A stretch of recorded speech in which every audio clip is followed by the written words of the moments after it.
প্রিয় বিনিয়োগকারী ভাই বন্ধুগণ, আসসালামু আলাইকুম। আজকের পুঁজিবাজার নিয়ে আপনাদের এমন কিছু তথ্য দিব এবং এমন কিছু বিষয় নিয়ে আমি আলোচনা করব যা অতীতে আপনারা আশা করি শোনেন নাই। আর পুঁজিবাজারে যদি বিজনেস করতে হয় এই কথাগুলো আপনার শুনতে হবে। আর যদি না শুনে আপনি বিজনেস করতে চেষ্টা করেন বা এতকাল তো করেছেন আপনি, তাহলে মনে করবেন যে আপনার পুঁজিবাজার থেকে গুটিয়ে নেওয়ার সময় এসে গেছে। আমি চাই কথাগুলো শুনেন এবং বিচার বিশ্লেষণ করেন। আমি আজকে যে কথাগুলো নিয়ে বলবো সেটি হচ্ছে, রাশেদ মাকসুদ চলে গেলে কি পুঁজিবাজার ভালো হবে, রাজনীতি, দুর্নীতি, অর্থনীতি এবং পুঁজিবাজার সম্পর্কিত সবগুলো। দেখা গেছে কথা আপনারা একেবারেই শুনতে চান না, সতর্কতা তো দূরের কথা, শুধু শুনতে চান পজিটিভ কথা। যেগুলো বাস্তব রিয়েলিটি সম্পর্কিত কথা সেগুলো আপনারা শুনতে চান না। আমি চাই ভিডিওটা আপনারা অবশ্যই মনোযোগ দিয়ে শুনবেন।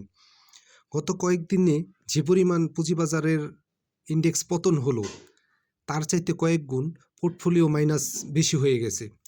দেখা গেছে 50 ইন্ডেক্স পজিটিভ করলে যে দেখা গেছে যে পরিমাণ পোর্টফোলিওর ভ্যালু বাড়ে তার থেকে দেখেছে 20 পয়েন্ট মাইনাস করলে তার থেকে অনেক বেশি কমে যায়।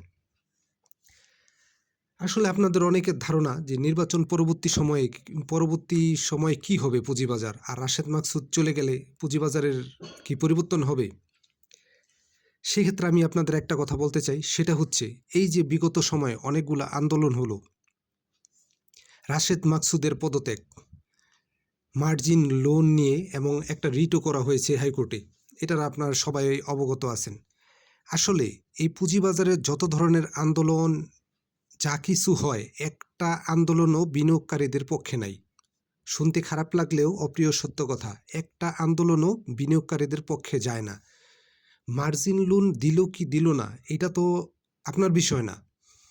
আর এখানে মার্জিন লোনের পক্ষে বিপক্ষে আমি কিছু বলবো না, আপনি নিজের যুক্তি দিয়ে বিবেচনা করবেন।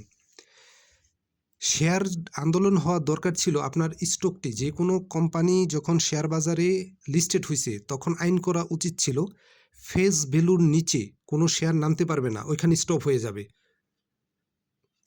সেক্ষেত্রে আপনি ওই লেভেলে এসে অ্যাভারেজ করতে পারতেন নির্দ্বিধায়, একেবারে টেনশন ছাড়া, কিন্তু সেটা কিন্তু হয় না, কন্টিনিউ ডাউন ট্রেন্ডে আসতেই থাকে। এই নিয়মগুলো কারা তৈরি করছে? গেমলাররা। এবং বিনিয়োগকারীরা বুঝে না বুঝে অকারণে, মানে কোনো তার প্রয়োজন না, তার কোনো কাজে আসবে না এসব বিষয় নিয়ে আন্দোলনে জড়ায়। তারপরে আন্দোলনের দাবি হওয়া উচিত ছিল যে শেয়ার আমি টাকা দিয়ে জেড কিনবো না বি কিনবো সেটা আমারই, এটা আবার সেলেবল হতে হবে কেন?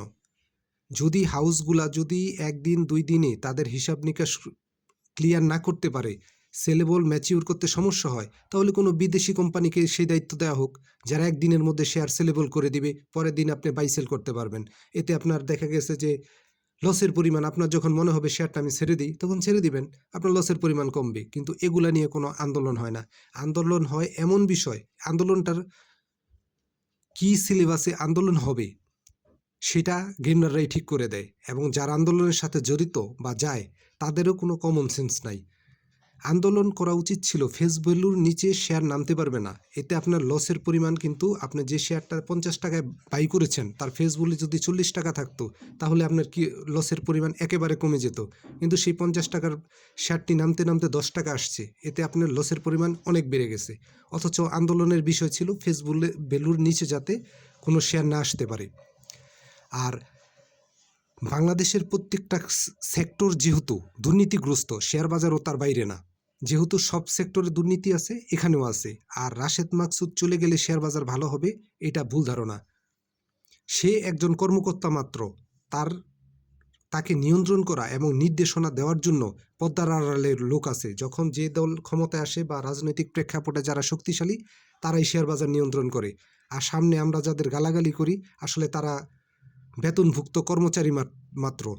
এই দেশে যেমন কেউ চাইলেই ভালো কাজ করতে পারে না, তেমনি রাশেদ মাকসুদ চাইলেও এই শেয়ার বাজার পরিবর্তন করতে পারবে না।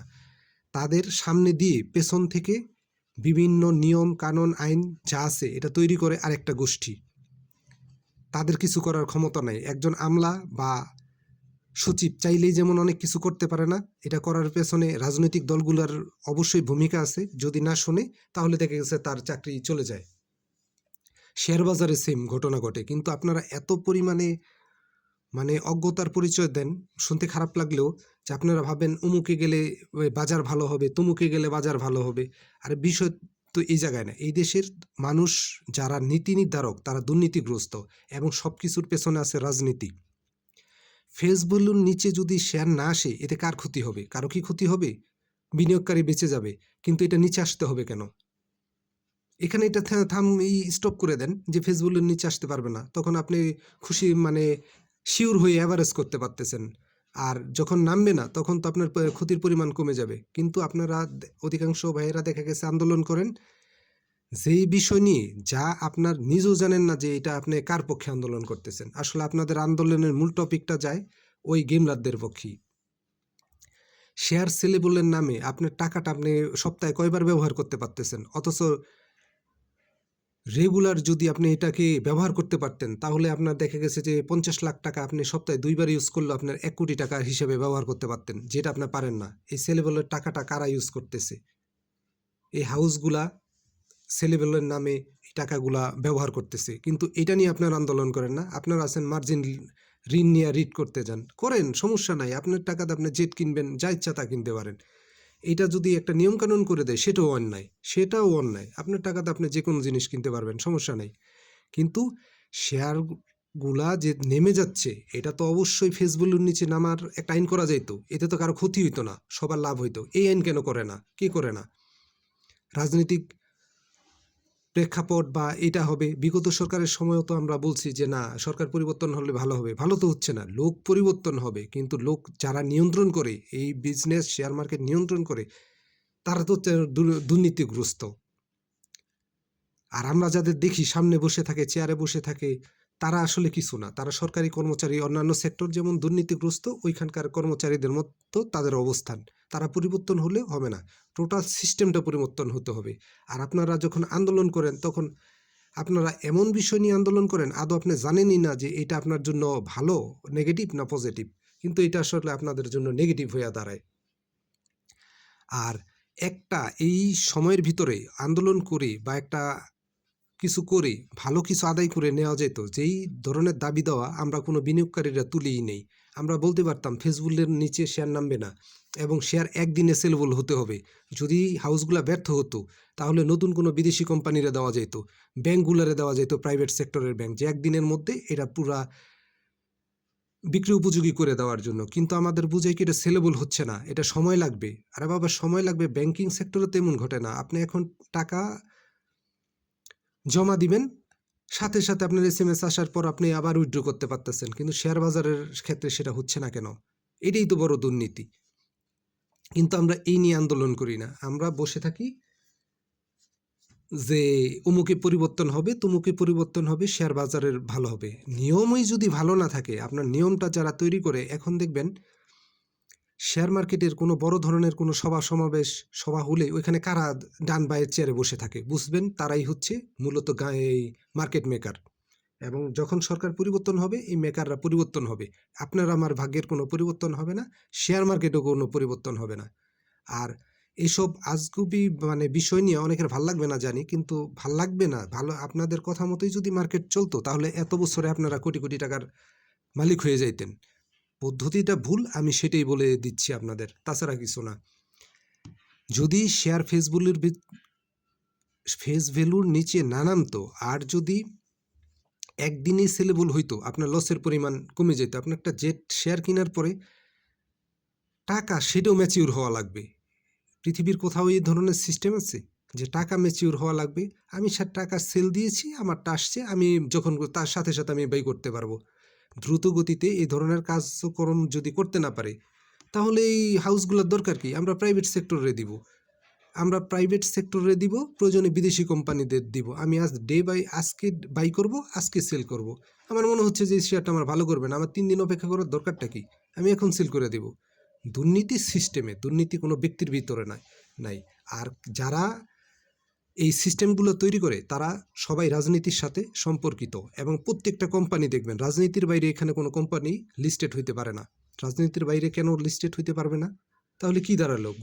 মূল মার্কেট মেকার হচ্ছে রাজনীতিবিদ, রাজনীতির সাথে সম্পর্কিত লোকেরা, এবং প্রত্যেকটা সেক্টরে আপনি যে একটা মন্ত্রণালয়ে যাবেন, সেখানেও যে দেখবেন যে আপনার যদি পলিটিক্যাল কোনো পরিচয় থাকে, আপনার কাজটা দ্রুত হয়ে যাবে।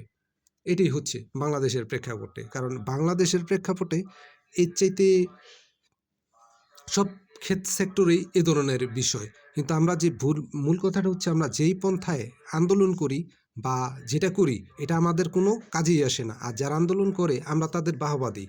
আসলে এটা কিছুই না, এটা গেমলারদের পক্ষে একটা আন্দোলন ঘটে। আপনার পক্ষে হয়তো ফেসবুকের নিচে শেয়ার নামবে না, তাহলে আপনি মানে কয় পার্সেন্ট লস করতেন? আপনার পোর্টফোলিও না হলে 20% লস হইতো, এর বেশি তো আর হইতো না। এখন আপনাদের গেছে 80% লসে আছেন, সেটা নিয়ে আন্দোলন হয় না, সেটা নিয়ে আমরা কোনো দাবি দেওয়া যায় না। ফালতু বিষয়, অমুকে নামবে, তমুকে শেয়ার বাজার ভালো হবে, কি অতীতেও তো অনেকে চলে গেছে, তাতে কি শেয়ার বাজারের কোনো পরিবর্তন হয়েছে?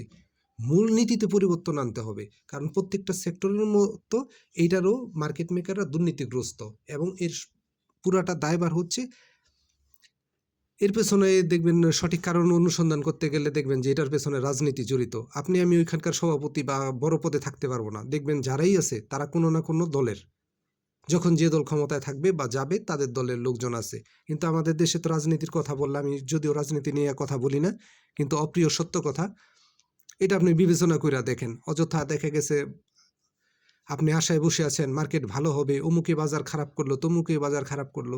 এখন বর্তমানে দেখেন কার বাজারের মানে কোন কোম্পানিগুলোর দাম বাড়তেছে এবং অতীতে কাদের বাড়ছে, দেখবেন হিসাব করে দেখবেন সব রাজনীতির সাথে রিলেটেড এমন মানুষের কোম্পানিগুলোর দাম বাড়ছে, এবং এরাই দিন শেষে আবার আপনাদের প্রতারিত করবে। কারণ আমরাই তাদের আবার এ পর্যন্ত যাওয়ার জন্য ভোট দেই বা এটা দেই ওইটা দেই, যাই হোক এইসব নিয়ে ই করে লাভ নেই। তবে সব কিছুর মূলে রয়েছে প্রভাবশালী রাজনীতি সিন্ডিকেট। আর আমাদের দাবি দাওয়াগুলো একেবারেই যৌক্তিক না, যেগুলো আমাদের বিনিয়োগকারীদের কল্যাণে আসে, এ ধরনের কোনো বিষয় নিয়ে আমরা কখনো আন্দোলন করি নাই, এখন পর্যন্ত করিও না। ধন্যবাদ, ভালো থাকবেন, বুঝে শুনে বিনিয়োগ করেন।